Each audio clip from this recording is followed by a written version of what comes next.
Hi hello నమస్తే అండి. నేను మీ లక్ష్మీ చౌదరిని. వెల్కమ్ టు మిస్టరీ మధురిమలు Telugu audio stories. Aksharaaravindam part 10తో మీ ముందుకు వచ్చేసాను. కథలోకి వెళ్లే ముందు రిక్వెస్ట్: వీడియోకి లైక్స్ హైప్స్ ఇచ్చి కథని మరింత మందిలోకి రీచ్ అయ్యేలా చేయవలసిన బాధ్యత మీదే. ఇక కథలోకి వెళ్దాం. అరవింద్ గత జ్ఞాపకాల్లో ఉండగా అక్షర అన్న మాటలు గుర్తుకొస్తుంటే చైర్ల నుంచి లేచి గ్లాస్ వాల్ నుంచి రోడ్డు వైపు చూస్తూ మళ్ళీ గత ఆలోచనలోకి వెళ్తాడు. కొట్టాడు కాని అది చిన్నపిల్ల. అప్పుడే దానికి మంచి చెడు ఎలా తెలుస్తుంది? ఏదో తోటకు వెళ్ళాలని వాడిని లిఫ్ట్ అడిగింది. నేనే కొంచెం ఆవేశం తగ్గించుకుంటే పోయేది. అనవసరంగా దాని మీద చేయి చేసుకున్నాను. అయినా బావా బావా అంటూ ఏది కావాలన్నా నన్ను అడిగే అక్షరికి ఏమొచ్చింది తెగులు? ఈ సంవత్సరం వచ్చిన దగ్గర నుంచి చూస్తున్నాను, నన్ను అవాయిడ్ చేస్తూనే ఉంది. దాన్ని నేను కనీసం ఏం అనలేదు కూడా కదా. సర్లే, రేపు దాని పుట్టినరోజు కదా, మంచి గిఫ్ట్ ఇస్తే అది చూసి అదే కూల్ అయిపోతుంది అని అనుకుంటాడు అరవింద్. అనుకున్నట్టుగానే 12 గంటలు దాటగానే నెమ్మదిగా అక్షర ఉన్న రూంలోకి వెళ్తాడు.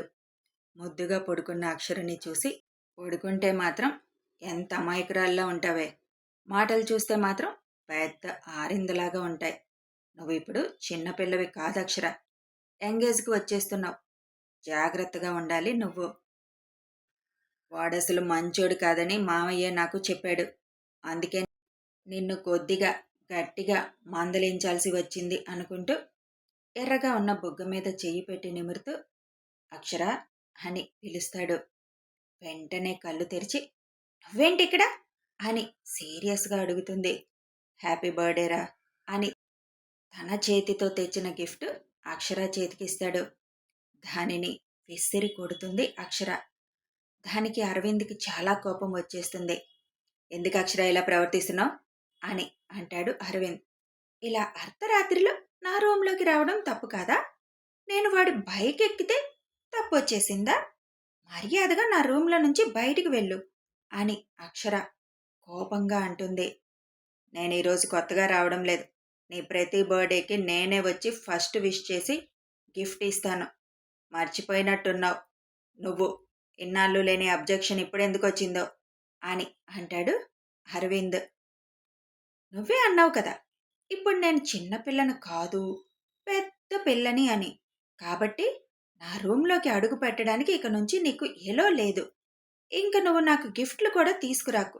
నువ్విచ్చే గిఫ్ట్లు నాకు అవసరం లేదు. నన్ను శాసించాలని చూస్తే మాత్రం ఎవరినైనా నేను లెక్క చేయను. మా నాన్నే నన్ను ఎప్పుడూ కొట్టలేదు. నువ్వు కొట్టావు నన్ను. ఇంట్లో చెప్తే అనవసరంగా గొడవ అవుతుందని, అత్త బాధపడుతుందని ఊరుకున్నాను. ఇంకోసారి నా రూంలోకి అడుగు పెట్టావంటే మాత్రం మర్యాదగా ఉండదు. నీ మొహం చూడాలంటే కూడా నాకు ఇష్టం ఉండడం లేదు. వెళ్ళిపో ఇక్కడి నుంచి అని అరుస్తుంది అక్షర. నీకు పిచ్చి పట్టిందే దెయ్యమా? అందుకే పిచ్చి పిచ్చిగా మాట్లాడుతున్నావు. మంచి చెప్తే కూడా నీకు కష్టంగా ఉంటే ఓకే, నీకు నచ్చినట్టు నువ్వు చావు. ఇక నీ విషయంలో నేను కలుగు చేసుకోను. ఎవడితో పోతావో ఎక్కడ చేస్తావో నీ ఇష్టం అని విసిరేసిన ఆ గిఫ్ట్ని తీసుకొని ఇంకోసారి నీ రూంలోకి అడుగు కూడా పెట్టనని అక్కడి నుంచి వెళ్ళిపోతాడు అరవింద్. ఆ రోజు నుంచి ఇక ఇద్దరి మధ్య వారు జరుగుతూనే ఉంది. దానికి తోడు చదువు కూడా మానేసింది అక్షర. అదంతా గుర్తుకు రాగానే దాని ఒంటికి మొత్తం కొవ్వు పెరిగిపోయిందమ్మా. ఆ కొవ్వు తగ్గే వరకు దానికి కళ్ళు నెత్తి మీద ఉంటాయి. నువ్వు దానిని నా పక్కన నిలబెట్టాలనుకున్నా దానికి ఆ అర్హత లేదు. అదంటే నాకు చిరాకు కోపం తప్ప ఎటువంటి అభిప్రాయం దాని మీద లేదు అని అనుకుంటూ వచ్చి తన చైర్లో కూర్చొని వర్క్ చేయడం మొదలు పెడతాడు అరవింద్. రాత్రంతా తనకొచ్చిన కల వల్ల కలత నిద్రలోనే కాలం గడిపేసిన అక్షర రోజుట్లాగే ఉదయాన్నే లేచి బయట పనమ్మాయి వాకిలి తుడిచి కల్లాపు చల్లగానే ముగ్గు పెట్టి గుడికి వెళ్ళడానికి రెడీ అవుతుంది. ఇంత ఉదయాన్నే ఎక్కడికి రెడీ అవుతున్నావు అక్షర అని అడుగుతారు భాగ్య. గుడికి వెళ్తున్నానమ్మా. రాత్రి ఒక కల వచ్చిందిలే, అది ఎప్పటికీ జరగకూడదని ఆ దేవుడికి విన్నవించుకోవడానికి వెళ్తున్నా అని అంటుంది అక్షర. పీడకలేమైనా వచ్చిందా అని కంగారుగా అడుగుతారు భాగ్య. మీకది మంచి కలలే, చెబితే హ్యాపీ ఫీల్ అయిపోతారు. నాకే పీడకల, అందుకే వెళ్తున్నాను గుడికి. ముందు మీ అత్తకి నా ముఖ దర్శనం కావించి వెళ్ళాలి కదా. అని సావిత్రమ్మ రూంలోకి వెళ్తుంది అక్షర. అప్పుడే వాళ్ళ తాతయ్య లేచి వాష్రూమ్కి వెళ్ళి వస్తూ ఉండగా, ఎక్కడైనా భార్యలు ముందు లేస్తారు, కానీ మన ఇంట్లో మాత్రం ఈ సావిత్రమ్మ కంటే ముందు నువ్వు లేస్తావు. నువ్వు బాగా ఫస్ట్ నుంచి ఈ ముసల్దానికి అలసి ఇచ్చేసావు తాతయ్య. అందుకే భయం లేకుండా ఉంటుంది అని అంటుంది అక్షర. హహా, మీ నానమ్మ పెళ్ళైన దగ్గర నుంచి ఏదైనా చేస్తుంది కానీ నిద్ర లేవడానికి మాత్రం కష్టపడుతుంది. ఒకసారి లేచిందంటే మళ్ళీ ఆ బద్ధకం ఉండదు. కానీ ఆ లేవడానికే బద్ధకం. దానికి 11 ఏళ్ళప్పుడు నాకిచ్చి పెళ్లి చేశారు. రోజు మా అమ్మకి మీ నానమ్మని లేపడానికి సముద్రం ఈది వచ్చినంత పని అయ్యేది.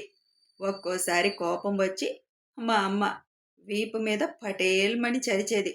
ఇక ఆ రోజంతా అది పట్టుకొని మా అమ్మని సాధిస్తానే ఉండేది.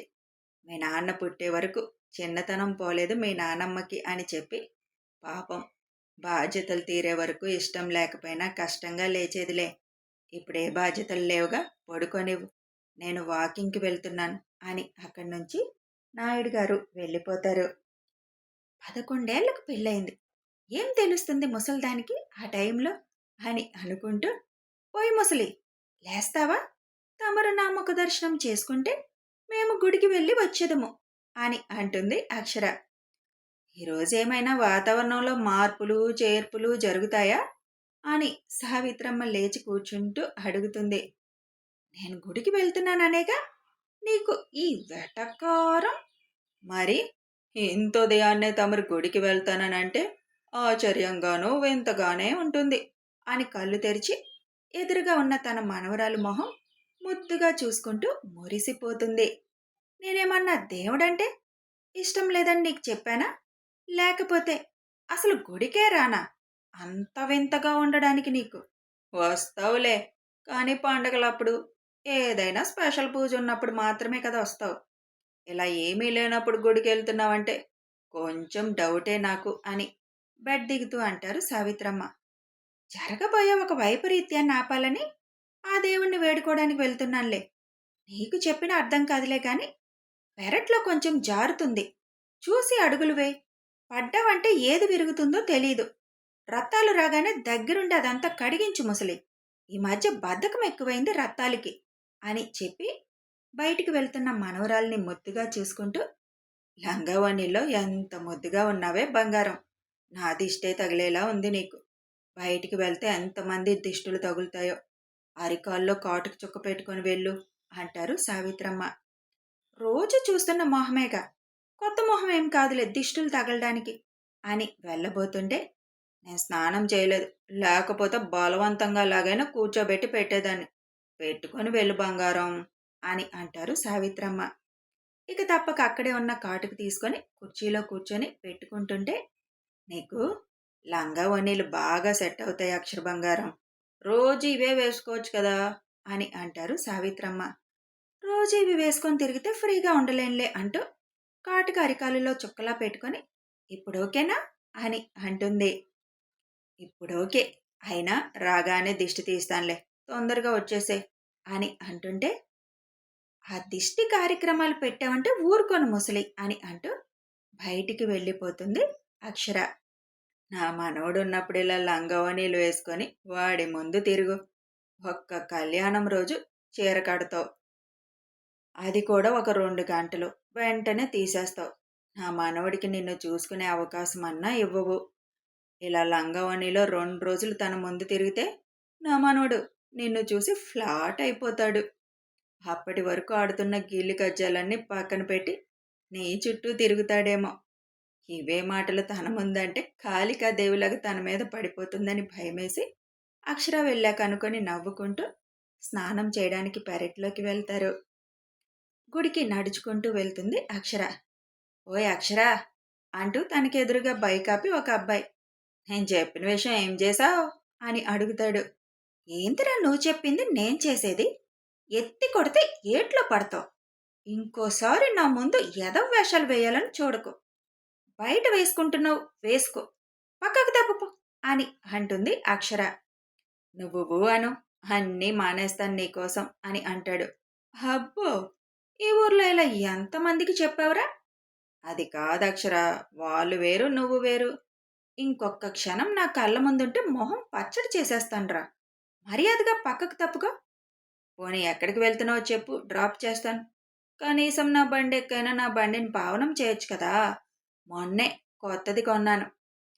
దాన్ని పావనం చేయడానికి నీ ఇష్టలో చాలా మంది ఉన్నారుగా. ఎవరో ఒకరిని చూసుకోపో. నాతో తిక్క తిక్కగా మాట్లాడితే ఎలా ఉంటుందో నీకు ఆల్రెడీ రుచి చూపించా. అయినా ఇంకా అలాగే తిక్క వాగుడు వాగితే ఎందుకు పనికి రాకుండా చేసేస్తాన్రా అంట్ల వెధవ. మరి లాంగ్ లాంగ్ ఎగో పిలిచి మరీ నా బైక్ ఎక్కుతానన్నావు. అర్థమైందిలే. ఆ రోజు మీ బావ ఎక్కొద్దని నిన్ను కోపడ్డాడని అప్పటినుంచి నా బైక్ ఎక్కడం మానేశావు కదా. లేదంటే ఎక్కేదానివి కదా అని ఎక్కడ కొట్టాలో అక్కడ కొడతాడు. ఒరే పుచ్చు సన్నాసి, నీ అతి తెలివితేటలు నాకు అర్థమయ్యాయిలే. మా బావ పేరెత్తితే తనకిష్టం లేని పని నేనెలాగూ చేస్తాను. కాబట్టి ఇప్పుడు నీ బైక్ తను ఎక్కొద్దన్నాడన్నావని నేను ఎక్కేస్తాను అని చాలా బుర్ర ఉపయోగించావు. కానీ అది వర్కౌట్ అవ్వదు మల్లేషా. కొత్తగా ఏదైనా ట్రై చేయి అని బైక్ని కాలితో ఒక తన్ను తన్ని ముందుకు వెళ్ళిపోతుంది అక్షర. అక్షర కాలితో తన్నేసరికి ఏమరపాటుగా ఉన్న మల్లేశం బైక్తో సహా పక్కకి తూలుతాడు. అది చూసిన అటే వస్తున్న మల్లేష్ ఫ్రెండ్, ఏరా మలిగా, తెల్లారే తాగావా, అలా తూలేవ్ అని అడుగుతాడు నవ్వుతూ. బాగా వెటకారం ఎక్కువైందిరోయ్ నీకు, నాతోనే పరాచకాలు ఆడుతున్నావు అని మల్లేష్ కోపంగా అంటాడు. అక్షర సంగతి తెలుసు కూడా ఎందుకురా తన జోలికి వెళ్తావు. అప్పుడు ఆ రోజు బైక్ ఎక్కేదాన్ని వాళ్ళ బావ ఆపేశాడు. అప్పటి నుంచి నా బైక్ ఒక్కసారన్నా ఎక్కకపోతుందా అని చూస్తుంటే ఆ ఛాన్స్ దొరకటం లేదు. ఇది బైక్ ఎక్కగానే ఫోటో తీసి ఇన్స్టాలో పెడితే అది వాళ్ళ బావ చూస్తే భలే మజా ఉంటుంది కదా. దీనికి వాళ్ళ బావ అంటే ఎలాగో ఇష్టం లేదు కదా. అది ఉపయోగించి ఎలాగైనా నా వశం చేసుకుందామంటే దీనితో పాటు దీని ఇంట్లో వాళ్ళకు కూడా భయపడాల్సి వస్తుంది. అందంగా ఉంది కదా అని సొల్లు కార్చానంటే షేపులు లేకుండా అయిపోతుంది నా బతుకని భయం నన్ను ఆపేస్తుంది. అవకాశం ఎప్పుడైనా దొరకకపోతుందా అని చూస్తున్నా అని. సరే నేను వెళ్తున్నా, సిటీకి వస్తావా అని అడుగుతాడు మల్లేష్. లేదులే, ఈరోజు పొలంలో పనుంది నాకని ఫ్రెండ్ అనగానే అక్కడి నుంచి వెళ్ళిపోతాడు మల్లేష్. గుడికి వెళ్ళిన అక్షర కాళ్ళు కడుక్కొని గుడిలోకి వెళ్ళి దేవుణ్ణి చూస్తూ, ఏందయ్యా ఆ కళ ఏంటి, నాకు ఏమైనా కొత్తగా డిజైన్ చేసావా ఏంటి నా లైఫ్ని? అట్లాంటి ఆశలేం పెట్టుకోకు. నువ్వన్నీ నీ ఇష్ట ప్రకారం జరుగుతాయి అని మాత్రం అనుకోకు. మర్యాదగా ఆ కళ జరగకుండా చూసుకో. లేకపోతే ఈసారి నీకు నైవేద్యం కట్ అని అంటుంది. పంతులు గారు ఆ మాటలు విని నవ్వుకుంటూ, ప్రపంచంలో ఎంత వెరైటీగా దేవుడి దగ్గర విన్నపాలు పెట్టుకునేది మాత్రం నువ్వే. దేవుణ్ణి కూడా బెదిరించేస్తున్నావుగా అని హారతి పళ్ళెం తన ముందు పెడుతూ అంటారు. అందరూ ఒకేలా కోరుకుంటే ఎలా? వెరైటీ ఉండొద్దు. ఈ రోజుల్లో బెదిరిస్తేనే పనులవుతున్నాయి తాత అని కన్ను గీటుతూ అంటుంది అక్షర. హహా, చూద్దాం నీ బెదిరింపులకు ఆ దేవుడు ఎంత భయపడ్డాడు అని నవ్వుతూ ప్రసాదం అక్షర చేతిలో పెడతారు. 2 నిమిషాలు ఆ దేవుడి వైపే రెప్ప వేయకుండా చూసి, వెళ్ళొస్తాను తాత అని అంటుంది పూజారితో. నేను 8 గంటలకి ఇంటికి వస్తాను. నాన్నగారిని పొలం వెళ్లకుండా ఉండమని చెప్పమ్మా. కళ్యాణం దగ్గర పడుతుంది కదా, ఒకసారి దాని గురించి మాట్లాడాలి అని అంటారు పూజారి. అలాగే తాత, ఆల్రెడీ నీళ్లు పెట్టడానికి వెళ్ళిపోయి ఉంటారు. వచ్చేస్తారులే, మీరు వచ్చే టైంకి వచ్చేసేయండి అని చెప్పి ఇంటికి బయలుదేరుతుంది అక్షర. వెళుతున్న అక్షరని ఒకసారి చూసి తర్వాత దేవుడి వైపు చూస్తూ, ఆమె జీవితంలో ఏమి లీలలు చేయబోతున్నావయ్యా అని మనసులో అనుకుంటారు పూజారి. డిన్నర్ చేస్తూ ఉండగా, రేపు మామయ్య అకౌంట్లో నీకు తోచినంత డబ్బులు వేయి అరవింద్, కళ్యాణానికి వాడడానికి. ప్రతిసారి మేమిస్తున్నాం కదా, ఈసారి నీ కష్టార్జితమేవు, ఆ దేవుడి ఆశీర్వాదాలు నీకుంటాయి అని అంటారు దేవిగారు.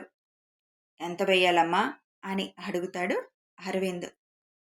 నీ ఇష్టం నాన్న, నీకెంత ఇవ్వాలనిపిస్తే అంత ఇవ్వచ్చు అని దేవిగారు అనగానే, సరే అని అప్పుడే ఫోన్లో నుంచి శేషు గారి అకౌంట్కి 5 లక్షలు పంపిస్తాడు అరవింద్. అబ్బో! అంత అమౌంట్ పంపించావు? తమరికి ఇష్టం ఉండదు కదా! గుడికి, గోపురానికి ఇవ్వడానికి. అమ్మ ఫస్ట్ టైమ్ నోరు తెరిచి అడిగిందిగా! అందుకులే. అందులో ఆ కళ్యాణం అంటే అమ్మ కుటుంబానికి ప్రీతి కదా! అమ్మ కోసం మాత్రమే అని చిన్నగా నవ్వుతూ అంటాడు అరవింద్. అలా అమ్మ కోసమే అనుకొని నా కోరిక కూడా తీర్చొచ్చు కదా అని మనసులో అనుకుంటారు దేవిగారు. కథ కొనసాగుతుంది. మరి అక్షరమ్మకి ఎలాంటి కలొచ్చింది? అది వింటే భాగ్య గారు వాళ్ళందరికీ ఎందుకు సంతోషం? అది జరగకూడదని దేవుణ్ణెందుకు బెదిరిస్తుంది? ఇదంతా తెలియాలి అంటే కథని ఫాలో అయిపోండి. వీడియో నచ్చితే ఒక లైక్ చేయండి, షేర్ చేయండి. కామెంట్స్ రూపంలో మీ అభిప్రాయం తెలియచేయండి. సబ్స్క్రైబ్ చేసుకొని ఛానల్ సపోర్ట్ చేయండి. Thanks for watching.